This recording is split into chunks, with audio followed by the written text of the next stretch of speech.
Welcome, everyone, and thanks for joining this month's edition of Tales from the CTO. This month, we'll be discussing ways in which we can help protect your organization. And this is kind of a follow-up to last month where we discussed ways in which we can help recover or things that we need to think about from a recovery perspective from your business.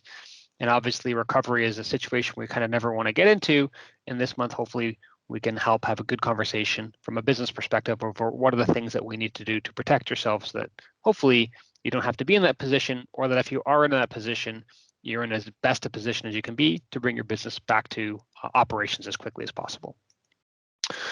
So really quickly, one of the things that I think used to be kind of the standard, so to speak, is, I think every organization has antivirus. That's just kind of table stakes, so to speak.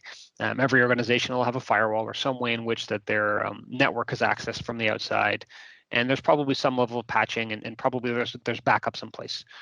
And I think if you had this scenario maybe even 3 years ago, 5 years ago, you'd say, you know what, check on the security box. I feel pretty good, pretty comfortable. My organization is protected, and I can kind of sleep well at night.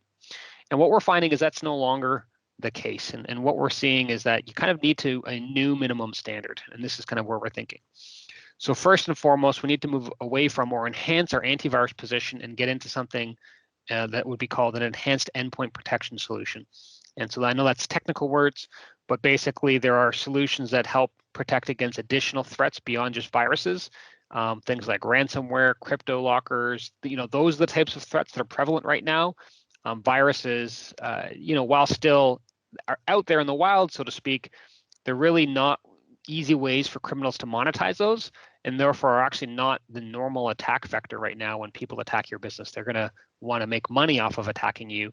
There's not as many malicious attempts to just cause sabotage. It's around monetization. Therefore, we need a protection that doesn't protect against just viruses, which are decreasing. We need solutions that will protect against encryption, which are things that are increasing. Now, how do they get encrypted in the first place? These next two pieces are really critical. One, obviously the rise in, let's say, phishing attempts and other types of mail-related targeted attempts. So we need to have some form of enhanced mailbox protection that does things like attachments, scans for attachments, but even more than that, even scans for links that are sent in email. That's really, really critical. And two, probably the most important thing that you can do is we need to have a second form of authentication for your identity. So multi-factor authentication, whether you're getting a text message with a PIN, or even better if we're using some form of an authenticator application, this is kind of really, really critical and probably the most important thing you can do to protect your business.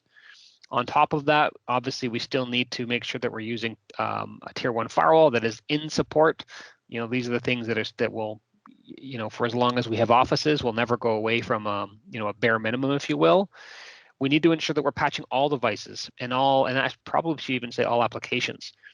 And that's to say, if we're going to patch Windows, we should also be patching things like Adobe or QuickBooks or whatever other applications actually that you're using that sit on your workstations that are not cloud-based. We need to make sure that they are receiving these security updates and that we are minimizing our attack vectors, if you will, as much as possible.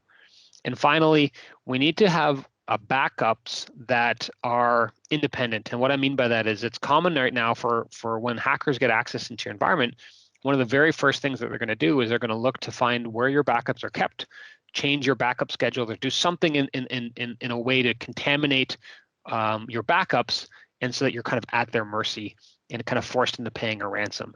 And so you need to have a backup solution that kind of understands that scenario and is at least protected and has either copies of the backup somewhere else, or is some way we can actually have a technical conversation over the ways to do that, but there needs to be some consideration for your backups are one of the first things targeted while they go and do the rest of the stuff after that.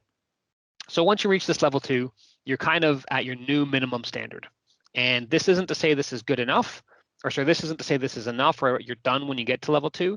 But this is a point where you can say, you know what, I've probably done at least what is required to feel like I'm doing what it needs to do to protect my business. Beyond this, when you're getting to level 3 and beyond, we're talking about things that might be industry-centric or geography-centric or some other reasons or we're actually very, very concerned about security and we need to do additional things to protect ourselves. And this is where we'd look at, overall security posture management programs, or, things like mobile device management, or,